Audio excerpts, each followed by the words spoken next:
You know, I think it's a phenomenal accomplishment of a group of women that just got together and said, we've lost Skylar Diggins, we know what she meant to our program, how are we going to come back from this and what are we going to do? We've got to prove to people that we are more than just Skylar. So we talked about what did we lose, what kind of things do we need, what does everybody need to do a little bit more of? And then always in the background, who's going to play the point? What's that position going to be? And we went to Europe, which was a great time for the trip. So we got 10 practices, we went to Europe, got some games in, and we came out of that experience thinking, we've got our point guard, and we've got a pretty experienced team around her. I thought the win against Michigan State here at home, they're a ranked team coming in. We didn't have Natalie Achonwa. We played well, we won by 20. We came out of that game thinking, boy, I think we can be pretty good.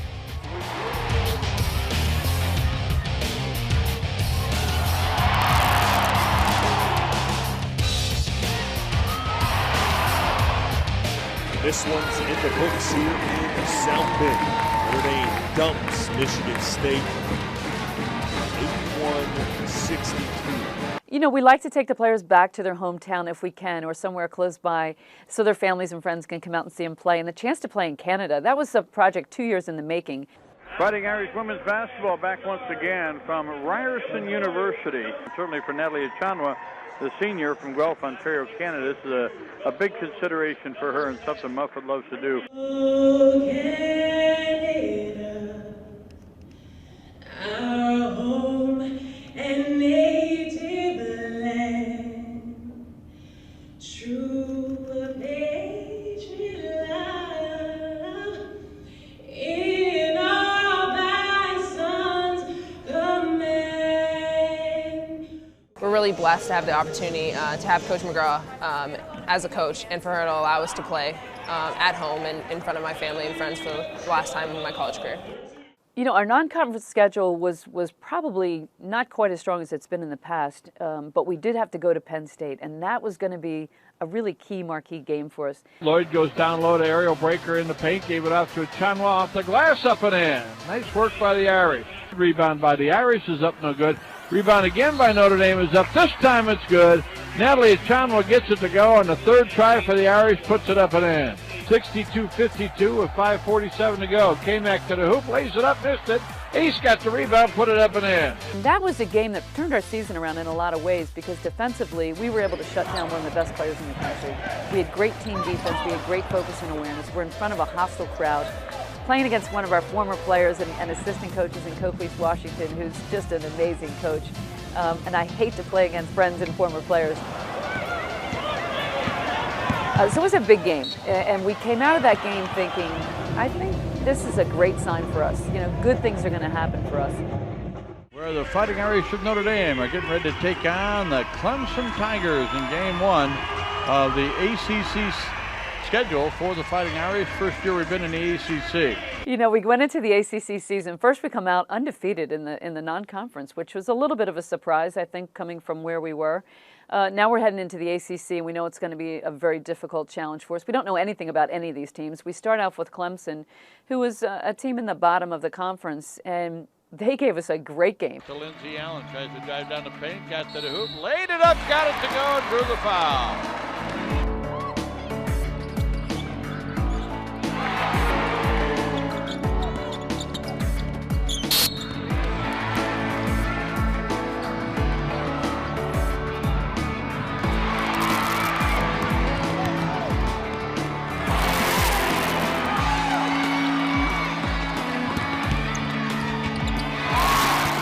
Will dribble out the remaining seconds, and that'll be it.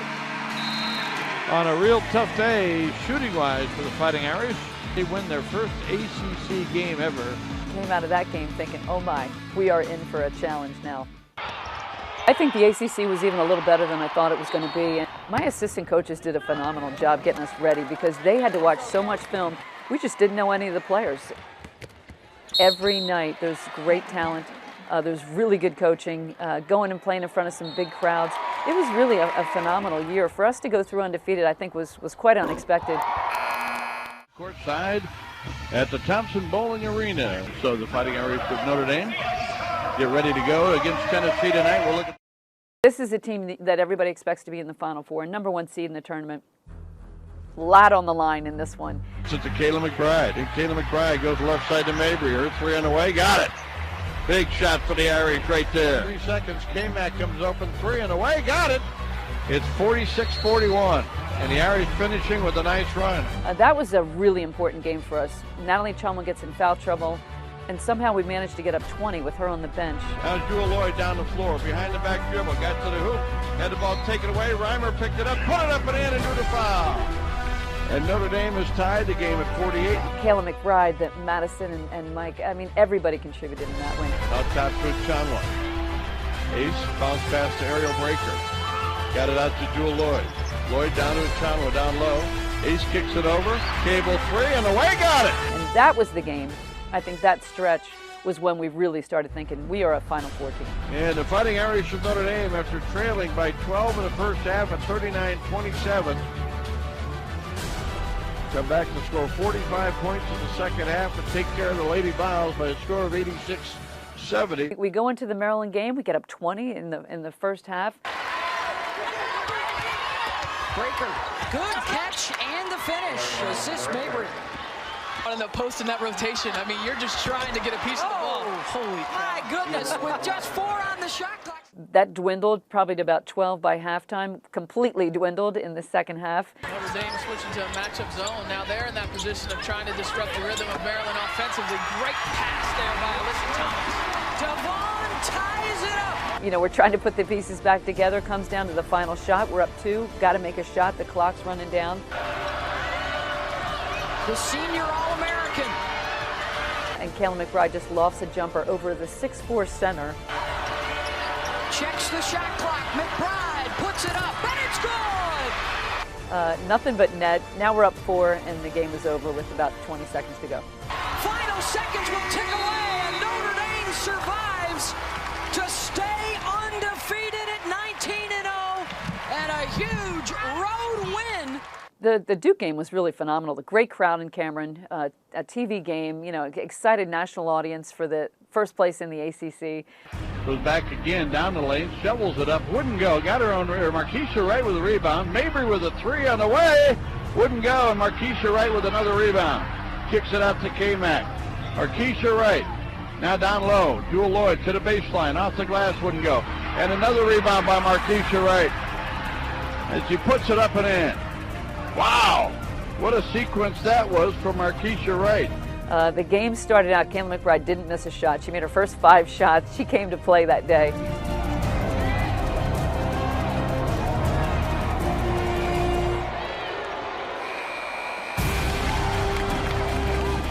She was so ready. She got us fired up. I think she had about 18 at halftime.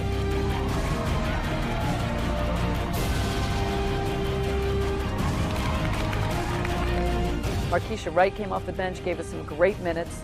I think we just got great production. Michaela Mabry hit a couple of dagger threes, and defensively, we really, really played well.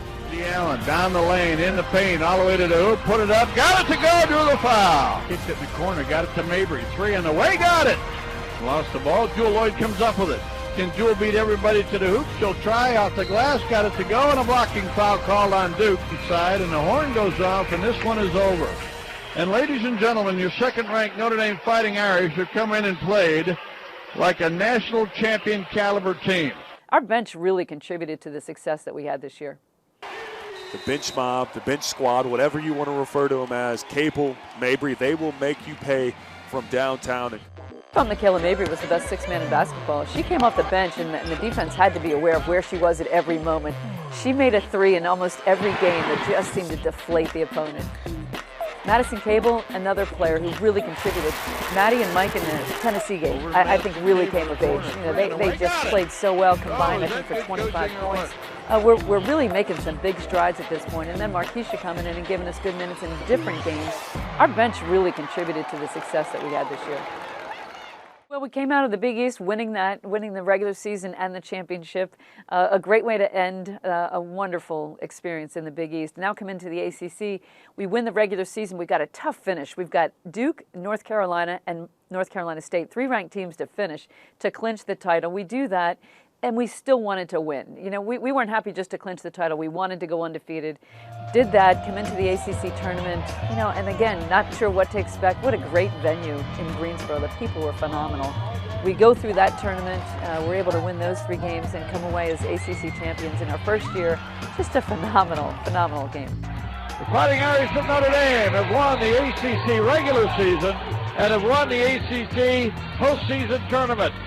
The second team in the history of women's college basketball to do that, leave one conference with the championships, and then win it in the next season in a new conference. So the Irish. For the first year, we're allowed to host a regional. That means we've got to go on the road the first 2 games. So now there's a lot of anxiety. We've been to Utah. We've been to Iowa. Where's the NCAA going to send us this year? We were really hoping for Toledo. There is no surprise. The Fighting Irish are on top in the Notre Dame region. They will play on March 22nd against Robert Morris. That is a Saturday on ESPN, 1:30 Eastern in Toledo.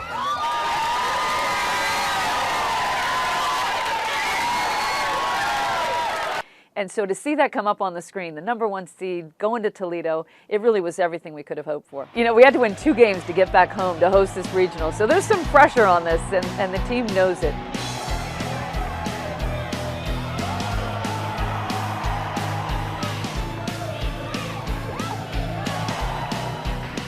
You would have said the #1 seed, comparative scores, all those things leading into the game. You would say, well, the Irish ought to win this one by about 50. And they did. 93-42 the final score. Welcome back to the Savage Arena here at the University of Toledo, where the Fighting Irish of Notre Dame are attempting to move on in Game 2 of the NCAA tournament for 2014, and they're going to have to do it against the Arizona State Sun Devils.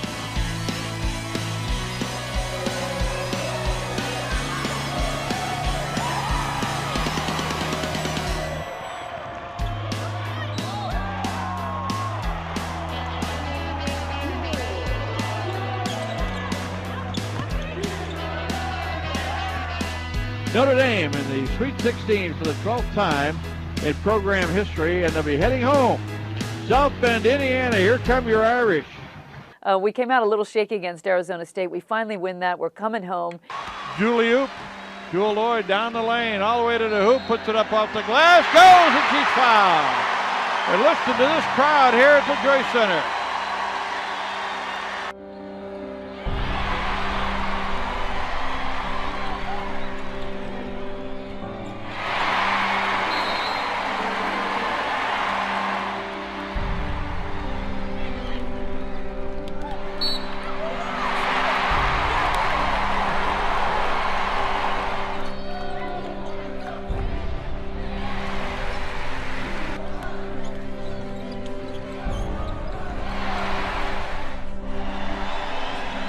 The Fighting Irish of Notre Dame have won for the 35th time this season, knocking off 21st ranked Oklahoma State 89-72.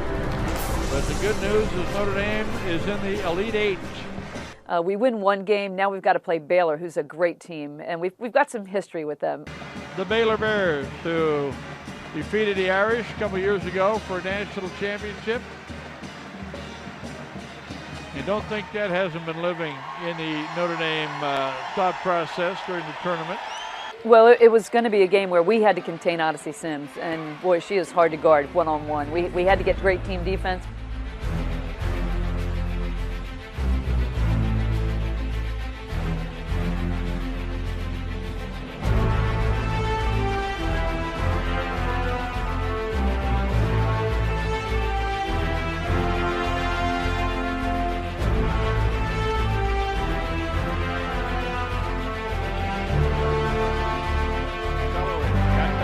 Jewel Lloyd puts it up and in. Irish lead it by 18.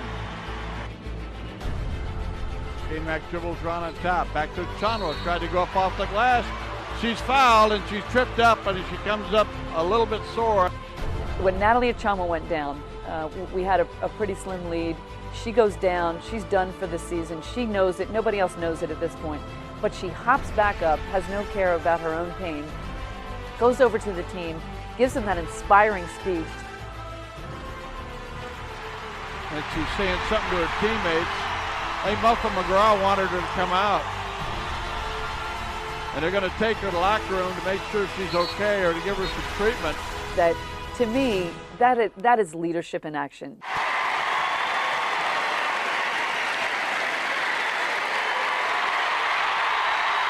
For the first time in Notre Dame women's basketball history, we've defeated the Baylor Bears. And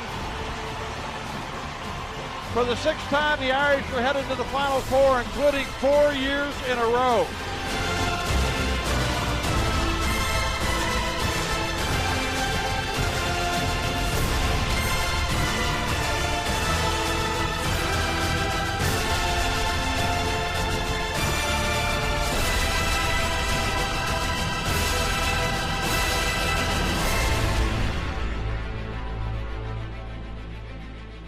What a phenomenal accomplishment for our seniors.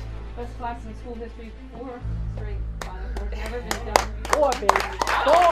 They have set the bar really high. But you know who's been good? You know who's been really good? Our crowd. Our fans have been fantastic. I mean, it was electric. It was amazing. It was the loudest I've ever heard. I think the loudest of any sporting event ever in the Joyce Center. And when they came into the game, you could not hear anything in the huddle. The emotion, the energy, the passion from our fans, and just how loud it was. Well, we've lost our leader going into the Final Four, so we've got a lot of worries. Who's going to replace Natalie? We look at Taya Reimer as somebody that can come in and do a lot of the things that Natalie can do, but as a freshman, not the experienced leader that we have in Ace. So we really looked at everybody else. Everybody's got to do a little bit more. Taya's going to be the starter, but we really need you to contribute in another way. Everybody get another basket, another rebound, and we'll be okay. Number 4 seed Maryland shooting for the upset of undefeated Notre Dame in our first matchup of the 2014 Final Four. That loss of Natalie Achanwa, who is their most experienced and productive post, she was their vocal leader, and frankly, the edge with which the Irish played, can Lloyd and McBride carry them?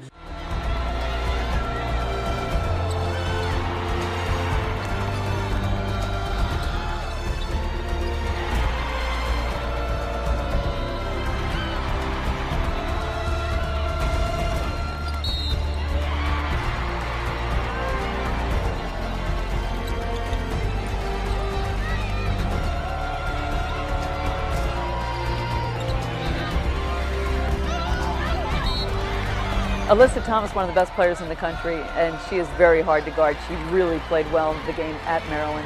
We knew we had to stop her. We put a lot of different people on her. We tried to double team her whenever we could, keep her off the boards, and really were able to shut her down, and that was the key to the victory for us.